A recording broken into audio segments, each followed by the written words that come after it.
Today we are going to explore the concept of mindfulness, which is all about being aware of your surroundings and emotions without judging them. We will look at how to train your mind through daily habits, how it can improve your health, and ways to make it a lasting part of your life. To start things off, how would you describe what it means to be truly aware of what you are doing right now? I guess being aware would just be like noticing exactly what I am doing at this second, like hearing the sound of my keyboard or feeling the chair I am sitting in. But you mentioned something about not judging things. I am not sure I get that part. Does it mean I am not supposed to think if what I am doing is good or bad? Exactly. It means observing a thought or sensation as if you are a neutral witness, rather than labeling it as a mistake or a success. Now that we have that foundation, let's talk about building the habit through daily routines like eating or breathing. Since our minds often focus better in short bursts, do you think it would be more effective to practice being mindful for 1 hour straight or in several tiny sessions throughout the day? I would think that doing it in small chunks would be a lot easier.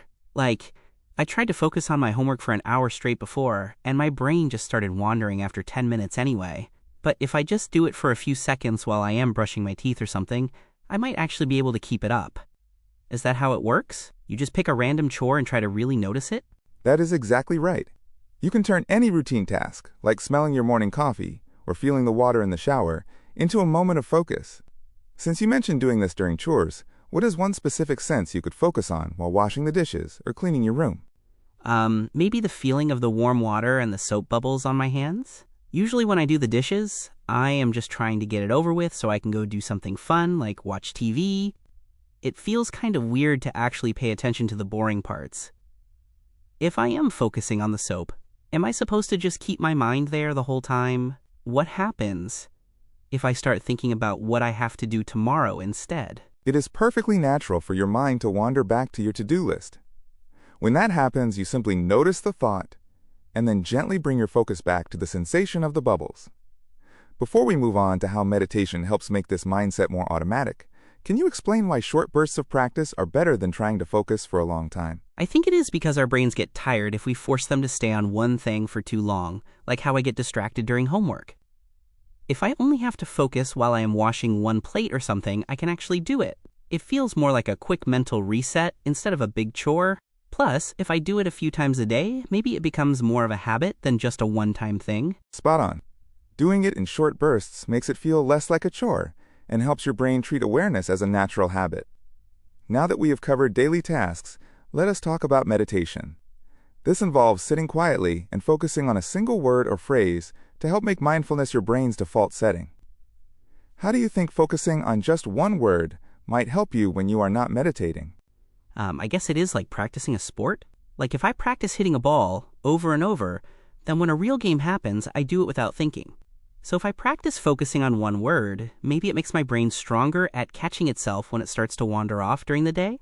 But does the word have to be special, like a secret code or something, for it to actually work? It can be any word or phrase you find calming or neutral, since the goal is simply to give your mind a steady anchor. By training this way, you are teaching your brain to stay present rather than getting lost in 100 different thoughts. Another way to practice this focus is through listening. How do you think being mindful might change the way you have a conversation with a friend? I guess it would change things a lot. Usually when my friends are talking, I am already thinking about the funny story I want to tell next, or I am looking at my phone. If I am being mindful, would that mean I am actually listening to every word they say, instead of just waiting for my turn to speak? It sounds like it might make the other person feel more important, but I wonder if my brain would get that tired feeling again from trying to stay so focused on them. It might feel a little tiring at first, but it gets easier as you practice silencing that inner voice that is planning what to say next. To help stay focused, you can try making eye contact, which keeps you anchored in the moment with your friend. Besides your interactions with others, you can also be mindful of your own body by tuning into physical signals like hunger or your energy levels. What is a physical sensation you notice in your body when you are starting to feel tired or hungry? When I get really hungry, my stomach usually feels kind of tight or it makes those growling noises. And when I am tired, I notice my eyes start to feel heavy or my shoulders get really tense and sort of bunch up toward my ears. Actually, I usually just ignore those things until they get really bad and I am super cranky. Is being mindful about that supposed to stop me from getting annoyed?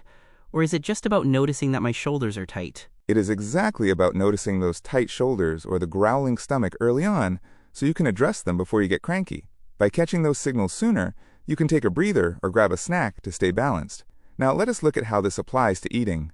How do you think paying attention to the nutritional value and the smell or taste of your food would change your mealtime? I mean, if I am being honest, I usually eat while I am watching a video or scrolling on my phone, so I barely even taste what I am eating. I just look down and the plate is suddenly empty. If I actually smelled the food and paid attention to the taste, I guess I would probably slow down a lot. Maybe I would actually realize I am full before I overeat. But wait, if I am focusing on the nutrition part too, does that mean I am judging the food? I thought we weren't supposed to judge things as good or bad. That is a great catch. Instead of labeling the food as good or bad, you are simply noticing how it affects your body, like whether it gives you energy or makes you feel sluggish. You are observing the facts of the nutrition rather than being self-critical. Oh, I think I see. So it is more like being a scientist looking at data? Like, instead of saying this pizza is bad and I am bad for eating it, I just notice that my body feels a bit heavy or slow after I have it. That makes it feel way less stressful than like a diet or something. But if I am just observing how I feel, how does that actually help me change a habit? Does just noticing it eventually make me want to pick things that make me feel better? Exactly, you hit the nail on the head. Like a scientist, once you consistently notice that certain foods make you feel sluggish, you naturally start making choices that make your body feel better. We just covered listening to your body and mindful eating. Quick question. How does silencing your inner voice help you be more mindful during a conversation? Well, I think it helps because it stops me from just waiting for my turn to speak. If I am not busy planning my next joke or thinking about what I did yesterday, my brain is actually open to what my friend is saying right now. It is like I am finally paying attention to the actual person instead of just the noise in my own head. Does that sound right? It seems like it would make me a much better listener. That is exactly right. By quieting that inner chatter, you are fully present for the other person, which makes your connection much stronger. Now that we have covered physical sensations and listening, let's move on to practicing mindfulness in your daily life and work. One cool trick is to regularly check in on your emotions and physical signs of stress, like a racing heart or tense shoulders, before they become overwhelming. If you were in the middle of a busy day, what is one quick way you could check in with yourself to see if you are feeling stressed? I guess I could just stop for a second and check if my breath feels shallow. Usually when I am stressed, I feel like I am breathing really fast or holding my breath without realizing it. I could also check if my jaw is clenched, because I tend to do that when I have a lot of work to do. But if I check in and realize I am totally stressed out, what am I supposed to do with that feeling besides just knowing it is there? Once you notice that stress, you can use your breath as a tool by taking a few deep breaths to lower your blood pressure and regain your composure. This is helpful right before something big, like a meeting or a test. Another way to manage that pressure is by taking a 10-minute break every hour to let your mind wander. Why do you think letting your brain daydream for a bit actually makes you more productive? That sounds kind of backwards, because I usually feel guilty when I catch myself daydreaming during class. But I guess it is like how we talked about the brain getting tired. If I am trying to focus really hard, it is like my brain is a muscle that is working too much. If I give it 10 minutes to just wander around and not do anything specific, maybe it gets a chance to rest. Then when I go back to work, I might actually have more energy to pay attention again. Is it like clearing out all the tabs on a computer so it runs faster? That is a perfect analogy. Clearing out those mental tabs allows your brain to reset and come back with more focus. Another helpful method is visualization, where you imagine yourself performing at your very best to help stay calm and effective. To round out these daily habits, you can also use positive language, like describing your schedule as full instead of swamped. How do you think changing a simple word like that could influence how you feel about your day? I think it might change how I feel because swamped sounds like I am literally drowning and it is scary. It makes me feel like I am already behind and stressed out before I even start.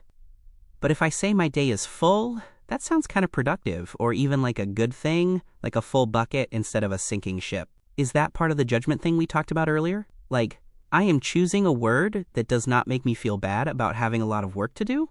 You are exactly right. By choosing a word like full, you are reframing the situation to be more neutral and manageable rather than letting your own language stress you out. It stops you from labeling your day as a disaster before it even happens. That makes sense. It is like I am being my own coach with the words I pick. I never really thought about how just saying a word like that could change my mood, but it does feel a lot lighter. So we have talked about breathing, eating, and even how I talk to myself. If I start doing all these little things, is there a point where it just becomes automatic? Like, will I eventually just be mindful all the time, without having to remind myself to breathe or check my shoulders? It takes practice for these habits to become your default setting, usually about 2 months of consistent effort. While you might not be mindful every single second, it will eventually feel much more natural to catch yourself when you drift away. 2 months feels like a really long time to keep remembering to do all this. I feel like I would forget to check my breathing or notice my food by the 3rd day. Is there some kind of trick to remember to be mindful when you're just starting out? Like, should I put sticky notes on things or use an alarm on my phone? Or does that defeat the purpose of it being natural? Using tools like sticky notes or phone alarms is actually a great way to help those new habits stick while you are still learning. As you practice, you should also use a positive inner dialogue to congratulate yourself on your progress instead of being hard on yourself when you forget. Before we wrap up with the major benefits of this practice, can you tell me how long it typically takes for these mindful actions to turn into a permanent habit? I think you said it takes about 2 months of doing it every day before it starts to feel like a normal part of your life. That still sounds like a big commitment, but I guess if I use those sticky notes or alarms like we talked about, it might not be so hard to keep it going until it just sticks. Is there a reason it takes that long specifically? Like, does the brain have to grow new connections or something? It takes time because you are literally rewriting your brain's default patterns to choose calm awareness over automatic stress. Recognizing the massive benefits like lower blood pressure, less anxiety, and even a better memory can help keep you motivated during those 2 months. Since we have covered everything from daily chores to the long-term health perks, how would you summarize the main goal of practicing mindfulness to someone who has never heard of it? I guess I would tell them that mindfulness is basically like being a friendly observer of your own life. It is not about forcing yourself to be perfect or having a blank mind, but just noticing what is happening right now, like the taste of your food, or if your shoulders are tense, without getting mad at yourself about it. It is like training your brain to stay in the present moment in short bursts so that you do not get so overwhelmed by stress or let your thoughts run away from you. Basically, it is turning off the autopilot so you can actually experience what you are doing. That is a beautiful way to put it. You are turning off the autopilot so you can truly experience your life. You have grasped how small, consistent steps like mindful breathing and positive language can lead to huge benefits like better memory and less anxiety. I have really enjoyed our conversation about curiosity and awareness today. Thanks for taking the time to join me.